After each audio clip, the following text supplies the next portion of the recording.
Livre des Proverbes, chapitre 29. Un homme qui mérite d'être repris et qui raidit le cou sera brisé subitement et sans remède. Quand les justes se multiplient, le peuple est dans la joie. Quand le méchant domine, le peuple gémit.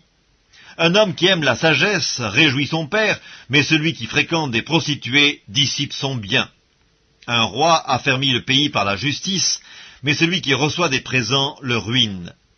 Un homme qui flatte son prochain tente un filet sous ses pas. Il y a un piège dans le péché de l'homme méchant, mais le juste triomphe et se réjouit. Le juste connaît la cause des pauvres, mais le méchant ne comprend pas la science. Les moqueurs soufflent le feu dans la ville, mais les sages calment la colère. Si un homme sage conteste avec un insensé, il aura beau se fâcher ou rire, la paix n'aura pas lieu. Les hommes de sang haïssent l'homme intègre, mais les hommes droits protègent sa vie. L'insensé met en dehors toute sa passion, mais le sage la contient. Quand celui qui domine a égard aux paroles mensongères, tous ses serviteurs sont des méchants.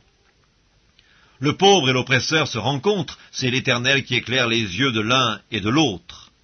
Un roi qui juge fidèlement les pauvres aura son trône affermi pour toujours. La verge et la correction donnent la sagesse, mais l'enfant livré à lui-même fait honte à sa mère. Quand les méchants se multiplient, le péché s'accroît, mais les justes contempleront leur chute. Châtie ton fils, et il te donnera du repos, et il procurera des délices à ton âme.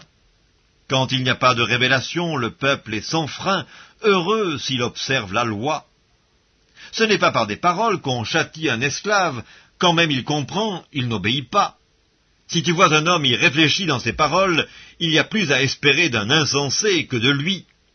Le serviteur qu'on traite mollement dès l'enfance finit par se croire un fils. Un homme colère excite des querelles, et un furieux commet beaucoup de péchés.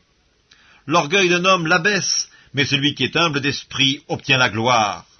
Celui qui partage avec un voleur est ennemi de son âme, il entend la malédiction et il ne déclare rien. La crainte des hommes tente un piège, mais celui qui se confie en l'Éternel est protégé. Beaucoup de gens recherchent la faveur de celui qui domine, mais c'est l'Éternel qui fait droit à chacun. L'homme inique est en abomination au juste, et celui dont la voie est droite est en abomination aux méchants.